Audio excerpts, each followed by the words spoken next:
Well, hello, thank you for joining us today. And we know that the FTA between Vietnam and the EU is on the negotiation process. So, firstly, can you give a brief about the negotiation process of the FTA between Vietnam and the EU? Well, we have just started. We had the first round in Hanoi in October last month. And the next round, the second round, is foreseen in Brussels in January next year. Third round could take place in April in Hanoi this time of the next year. So you see, it's a rhythm of 2-3 months that could ensure us 4 meetings a year, and there are some good chance that we could complete the negotiation within 2 to 3 years. Many people and experts said that there will be many challenges for the negotiation process of the FTA of Vietnam and the EU in 2013. So, what are those challenges? Well, the major challenges is to ensure this trade liberalization, which of course meets some reluctance from certain circles who are afraid of being exposed to foreign competition. For us in Europe is the classical syndrome on agricultural and labor-intensive goods, which are increasingly imported from the developing world. So there are some fear. Well, needless, if I just mention agriculture or textile, you will understand that there are some forces a bit sensitive, I would say, to a free liberalization.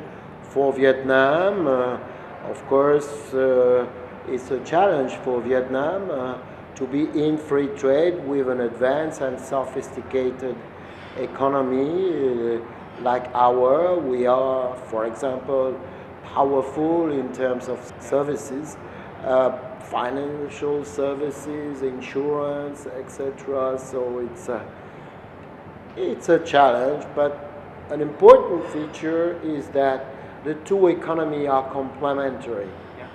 And that's why we expect that in most of the cases there will be win-win, what we call win-win, that is a solution beneficiary for both sides.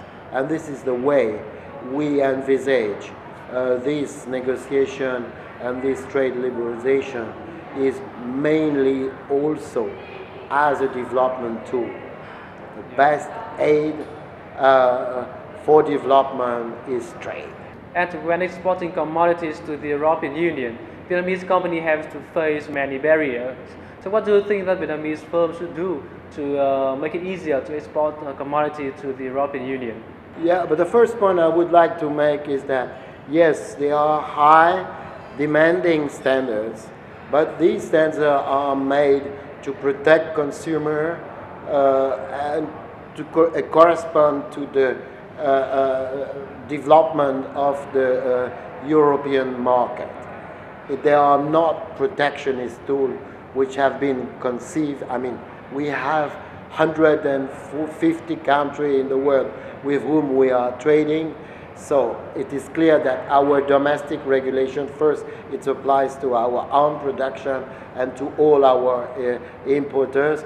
It is not conceived to protect the market in a protectionist sense, but to ensure quality and health standards. But I recognize that these are demanding standards because it corresponds to a developed, mature market. And for Vietnamese, it is a challenge, that's for sure. I don't deny that. But first, this challenge will open the access not only to the EU market, but to the rest of the world market. So it would be good also for Vietnamese producer to be trained, to be accustomed to these high standards, but rewarding standards, both in terms of market access to market like European Union or United States. So what are you going to do in the negotiation process to pave the way for Vietnamese commodity to enter the European market and to make the FTA sooner finalized? We had, before opening the negotiation, a framework discussion, which we call the scoping exercise, which has been agreed by both sides, and it has already been agreed that we should liberalize at least 90% of the trade.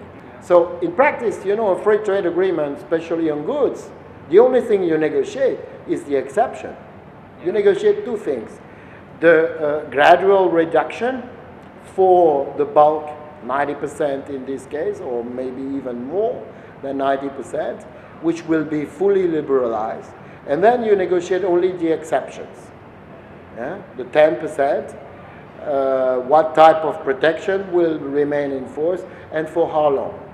So it's a very painful and technical exercise because in practice you go line by line and there are, 2,000, 3,000 custom positions and you go line by line. But the main bulk is, as I say, what will be liberalized, what will not be liberalized or not fully liberalized. That's the main discussion. For services, it's more complex because we have agreed that we will negotiate on the positive lift mechanism, that we will liberalize only the services which will be inscribed on the list of services to be liberalized. And of course the modalities, yeah?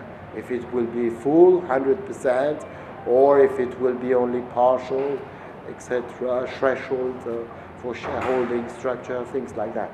So it's a bit difficult to tell you, it takes time.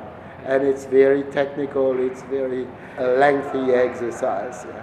So what is your forecast about the export of Vietnam to the EU in 2013? Well, the fact that in 2011, in 2012, despite of the global crisis and the difficulty also of the Vietnamese economy, the fact that Vietnam has been able to increase its exports to the EU show how resilient and how dynamic is the Vietnamese economy. So for 2013, there is no reason that the trend will go downwards. And I'm quite optimistic, especially if we have this perspective of a free trade agreement due to enter into force rapidly, which will boost again the dynamic. Well, that's it for today, and again, thank you for joining us.